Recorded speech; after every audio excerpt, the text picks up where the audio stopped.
Bulletin की शुरुआत करते हैं जेएलएफ के साथ। जी हां, जयपुर लिटरेचर फेस्टिवल का 17वां संस्करण का आयोजन होटल क्लार्क्स आमेर में आयोजित किया जा रहा है।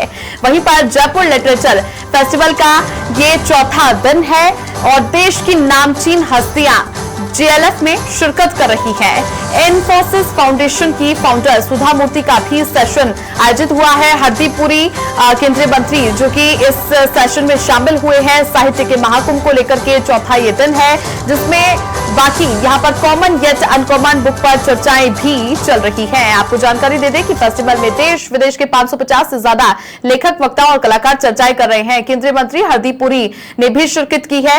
इस समारोह में 17वां संस्करण है जेएलएफ का, जिसमें शिरकत करते हुए वो नजर आए हैं। वहीं पर शब्दों और साहित्य की इस महफिल में फैशन के अनेकों रंग नजर आ रहे हैं। और आज इस चौथे दिन जेएलएफ के ये तस्वीरें आप देखिए।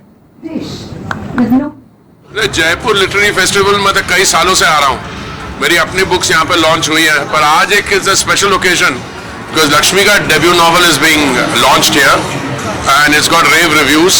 So today I'm here in a different capacity. I'm here as leading the fan club to cheer her debut novel launch. Want to say something about the novel, what she is doing? No, that you should hear when it's launched. Vikas will be talking to her. No, it's a fascinating story which encapsulates on the one hand the life of our parents, but it's set in a fictional setting, but in true life also. You know how India was in the 20s and 30s, and how the quest for independence and how people who were the main dramatis personae of that period, they played out. So I would recommend that we listen to the launch first, and then it's already got rave reviews. Any views for the new authors? And I wish them all luck. I mean, look at the sheer outpourings of work we hear. Thank you. Thank you. Thank you. Thank you so much.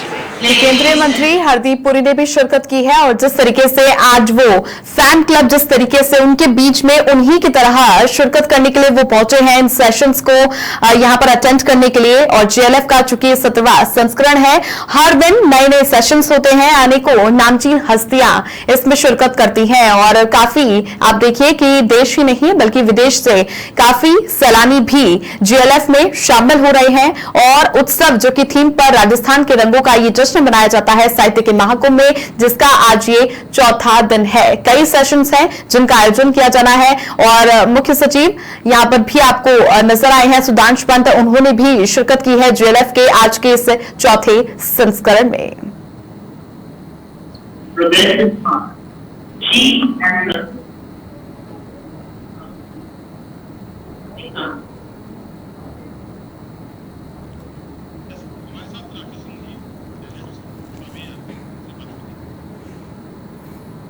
और अधिक जानकारी के लिए मेरी सहयोगी राखी Singh live जुड़ चुकी हैं और होटल क्लार्क्स आमेर से, जो कि लगातार एक्सक्लूसिव कवरेज आप सभी तक तस्वीरें पहुंचा रही है। राखी, केंद्रीय मंत्री हरदीप पुरी ने भी शिरकत की है और उनका ये कहना है कि मैं हमेशा इसमें आता हूं और जिस तरीके के इस बार जो ये आज का चौथा दिन है काफी महत्वपूर्ण, ये 4th डे भी है, क्या कुछ उनका ये कहना था?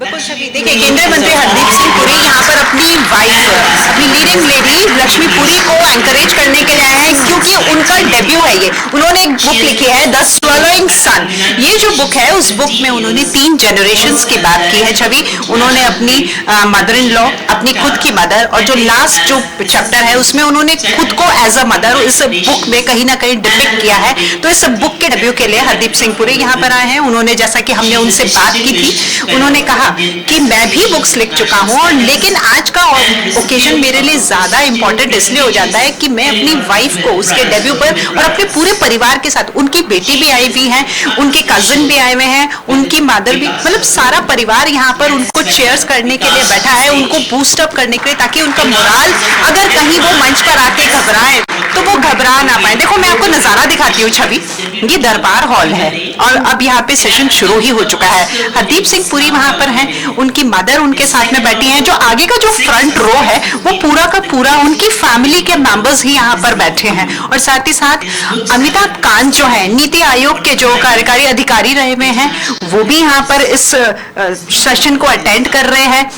पूरा का पूरा जो दरबार हॉल है, लोग धीरे धीरे आना शुरू हो गए हैं और ये दरबार हॉल बस कुछ ही देर में जो कुर्सियां खाली रह गई हैं वो भी अब खचाखच भर जाएगी, क्योंकि लोगों में उत्साह है ये जानने का कि अब इस बार लक्ष्मीपुरी जो कि डेब्यू कर रही हैं वो क्या कुछ नया लेकर के आ रही हैं। देखिए, मैं आपको मंच की तस्वीरें दिखाऊंगी। यहाँ पर सुप्रसिद्ध लेखक नमिता गोखले जो है, आप देख सकते हैं, वो भी हाथ में किताब लिए हुए यहाँ मंच पर हैं और साड़ी में लक्ष्मीपुरी हैं जो कि हरदीप सिंह पुरी की वाइफ हैं और अब नो डाउटली अब एक ऑथर हो गई है, तो एज अ ऑथर वो भी यहाँ मंच पर हैं और ये सेशन जो है उनके लिए आयोजित किया गया है।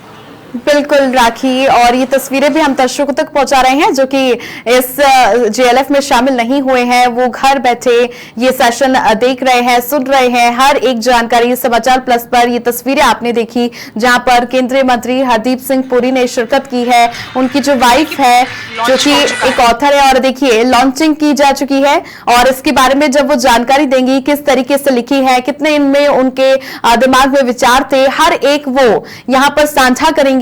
जितने भी यहाँ पर दर्शक आए हैं उन सभी के साथ में अपनी लाइफ की जर्नी, उसके अलावा अपने हस्बैंड का किस तरीके का रोल एंड सपोर्ट रहा है उसके बारे में भी वो अधिक जानकारियां देंगी।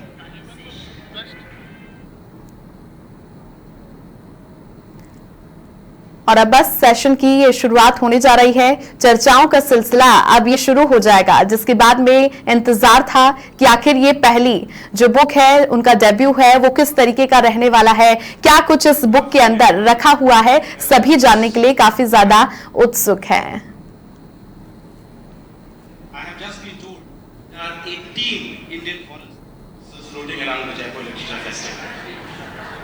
But she is the only woman.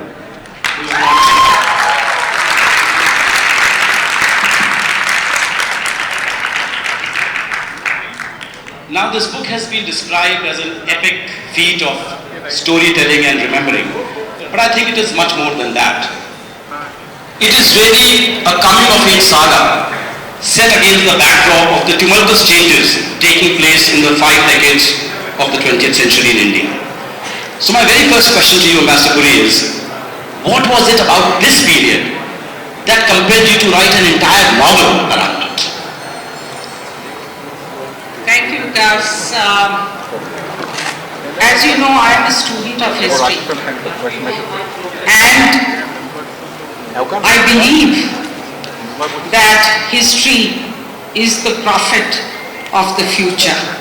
And I have been fascinated by this period because I somehow feel that it reverberates with our present and is and has the potential of shaping our destiny, particularly at this time in India when there is